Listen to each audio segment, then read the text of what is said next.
అసలు ఇండియా మొత్తం యూజీసీ గురించి ధర్నాలు రాస్తారోకులు చేస్తుంటే మన స్టేట్లో నుంచి మాత్రం కనీసం దీని గురించి ఒక్క యూట్యూబర్ కూడా మాట్లాడలేదు. హలో హాయ్ నమస్కారం, welcome to my channel Sarathi talks.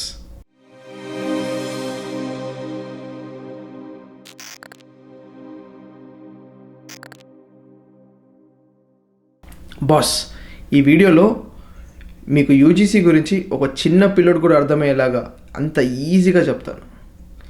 మీరు చేయాల్సిందల్లా కింద ఉన్న సబ్స్క్రైబ్ బటన్ కొట్టడం మాత్రమే. జస్ట్ ఇమాజిన్, ఒక పెద్ద ప్లేగ్రౌండ్ ఉంది. అందులో కొంత డబ్బుల కోసం కొంతమంది అంటే ఒక 100 మంది పిల్లలు బాగా కొట్లాడేస్తున్నారు. ఎవ్వడి రూల్స్ పడుకున్నాయి. అప్పుడు ఒక సూపర్ ప్రిన్సిపల్ వచ్చేసి, ఆగండి, ఇక్కడ రూల్స్ నేను రాస్తాను, ఎవరికి ఎంత డబ్బులు ఇవ్వాలో నేనే డిసైడ్ చేస్తాను అనే విషయంనే అదే యూజీసీ. చాలామంది మనం యూజీసీ అని న్యూస్లో వింటూ ఉంటాం. కానీ అసలు ఇది ఏంటంటే, సింపుల్గా ఇంకో విషయంలో చెప్పాలంటే, ఇది మన దేశంలో ఉన్న హయ్యర్ ఎడ్యుకేషన్కి ఒక గ్రాండ్ పేరెంట్ లాంటి సంస్థ.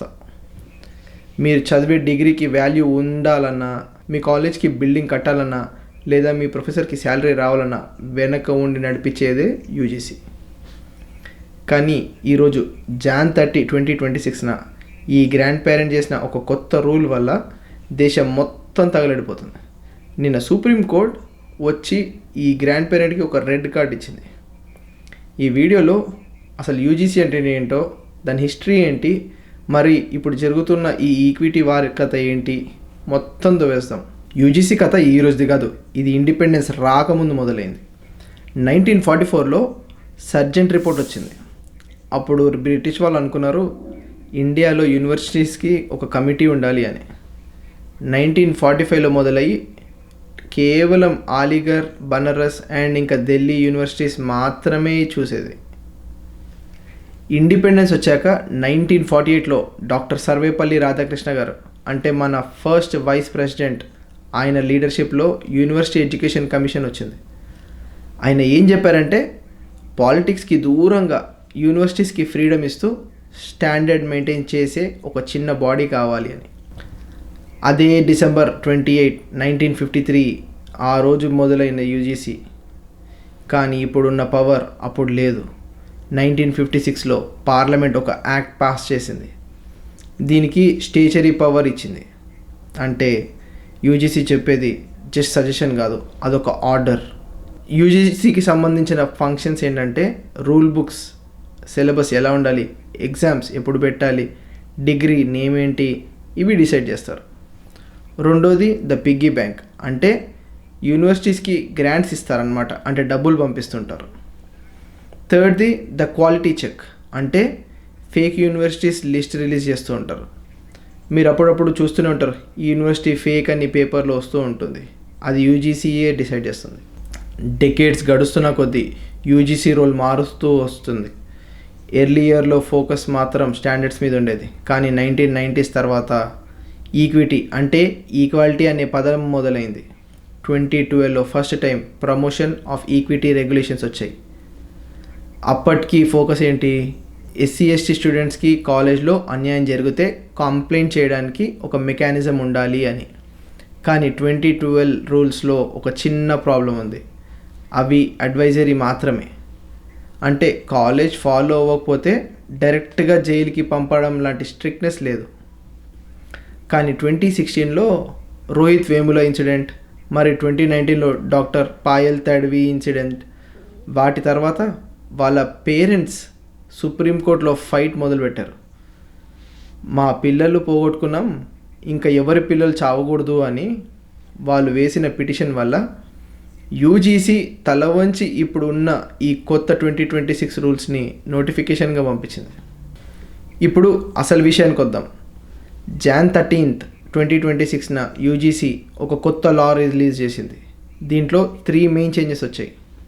ఫస్ట్ వన్, ఓబీసీ ఇంక్లూజన్, అంటే ఫస్ట్ టైం హిస్టరీలో SC/STతో పాటు ఓబీసీ అంటే అదర్ బ్యాక్వర్డ్ క్లాసెస్ని కూడా క్యాస్ట్ డిస్క్రిమినేషన్ బ్రాకెట్లోకి తీసుకొచ్చారు. పాయింట్ నెంబర్ 2, ఈక్విటీ స్క్వాడ్స్, అంటే ర్యాగింగ్ ఆపడానికి యాంటీ ర్యాగింగ్ స్క్వాడ్స్ ఉన్నట్టే ఇప్పుడు డిస్క్రిమినేషన్ ఆపడానికి ఈక్విటీ స్క్వాడ్స్ క్యాంపస్ అంతా తిరుగుతారు. హాస్టల్స్, క్లాస్ రూమ్స్, ల్యాబ్స్ ఎక్కడైనా సరే స్క్వాడ్స్ చెకింగ్కి రావచ్చు. Point number 3, institutional accountability. Complaint వచ్చిన 60 డేస్లో యాక్షన్ తీసుకోవాలి. లేకపోతే ఆ యూనివర్సిటీ వైస్ ఛాన్సలర్స్కి శాలరీ పోవచ్చు, ఉద్యోగం పోవచ్చు, ఆర్ యూజీసీ నుంచి వచ్చే కోట్ల రూపాయల గ్రాంట్ ఆగిపోవచ్చు. The dangerous clause 3C.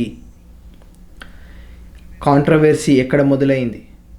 ఈ రూల్స్లో క్యాస్ట్ డిస్క్రిమినేషన్ అంటే కేవలం SC, ST అండ్ OBC స్టూడెంట్స్కి జరిగితేనే అది డిస్క్రిమినేషన్ అంటారు అని డెఫినేషన్లో రాశారు.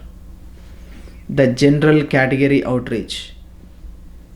General category students and faculties road మీదకి వచ్చేసారు. #UGC రోల్ బ్యాక్ అని ట్రెండ్ చేశారు. వాళ్ళు అడిగేదంతా ఒకటే, లా అందరికీ సమానంగా ఉండాలి కదా, మరి జనరల్ కేటగిరీని ఎందుకు ఎక్స్క్లూడ్ చేశారు? మరి మాకు అన్యాయం జరిగితే ఎవరికి చెప్పుకోవాలి అని. నిన్న Jan 29 సుప్రీంకోర్టులో ఏం జరిగిందంటే, CJI chief justice of India Surya Kant గారు రూల్స్లో ఉన్న లాంగ్వేజ్ చూసి షాక్ అయ్యారు. Court flagged regulation 7D. దీంట్లో సెగ్రిగేషన్స్ అంటే విడదీయడం అనే పదం ఉంది. CJI అన్నారు, for God sake don't do this. హాస్టల్స్లో అందరూ కలిసి ఉండాలి, క్యాస్ట్లెస్ సొసైటీ వైపు వెళ్ళాలి, కానీ సపరేట్ హాస్టల్స్, సపరేట్ రూమ్స్ అన్ని క్యాస్ట్ బేస్డ్ లైన్స్ మాత్రం గీయకూడదు. ఇది మన సొసైటీకే చాలా డేంజరస్. ఆయన ఇంకేమన్నారంటే, వేగ్ లాంగ్వేజ్, రూల్స్ మాత్రం క్లియర్గా లేవు, ఎవరైనా మిస్యూజ్ చేయొచ్చు అని. అండ్ హైరార్కీ ఆఫ్ విక్టిమ్హుడ్ అంటే discrimination is a discrimination. Region వల్ల అయ్యుండొచ్చు, ఆర్ లాంగ్వేజ్ వల్ల అయ్యుండొచ్చు, ఆర్ ర్యాగింగ్ వల్ల జరిగిపోయే అన్యాయాన్ని ఎందుకు ఇంక్లూడ్ చేయలేదు? సుప్రీంకోర్టు ఈ రూల్స్ని March 19 వరకు స్టాప్ చేసింది. అబేయన్స్లో పెట్టారు, అంటే అప్పటి వరకు ఓల్డ్ 2012 రూల్స్ ఫాలో అవ్వాలి అని ఆర్డర్ వచ్చింది. సో ఇప్పుడు సిచ్యువేషన్ ఏంటి? బీజేపీ అండ్ అదర్ పార్టీస్లో ఇంటర్నల్ గొడవలు మొదలయ్యాయి. ఓట్ బ్యాంక్ పాలిటిక్స్లో జనరల్ కేటగిరీస్ని దూరం చేస్తున్నామని లీడర్స్ అందరూ రిజైన్ చేస్తున్నారు. సుప్రీంకోర్టు యూనియన్ గవర్నమెంట్కి చెప్పింది, ఒక ఎక్స్పర్ట్ ప్యానల్ని పెట్టండి, ఎమినెంట్ స్కాలర్స్ అండ్ జ్యూరిసిస్ట్స్ కూర్చొని ఈ రూల్స్ని తిరిగి రాయండి అని. ఫ్యూచర్లో వచ్చే రూల్స్ ఖచ్చితంగా జెండర్ న్యూట్రల్ అండ్ క్యాస్ట్ న్యూట్రల్గా ఉండాలి అని కోర్ట్ వీళ్ళకి క్లియర్గా హింట్ ఇచ్చేసింది. యూజీసీ అంటే కేవలం డిగ్రీ సర్టిఫికేట్ ఇచ్చే ఒక సంస్థ కాదు, ఇది మన క్యాంపసెస్లో ఉండే మనం ఎలా బతకాలో డిసైడ్ చేసే ఒక మెకానిజం. ఈక్వాలిటీ అంటే ఒకరిని కాపాడి ఇంకొకరికి అన్యాయానికి గురి చేయడం కాదు. బాస్, మీరేమనుకుంటున్నారు? సుప్రీంకోర్టు స్టే కరెక్టేనా, లేదా యూజీసీ చేసిన రూల్స్ సోషల్ జస్టిస్ కోసం అవసరమా? కామెంట్ బాక్స్లో మీ ఒపీనియన్ని ఫైర్లా వినిపించండి. ఈ వీడియోని మీ ఫ్రెండ్స్ ఇంకా ఫ్యామిలీస్తో షేర్ చేయండి. Signing off. జై హింద్.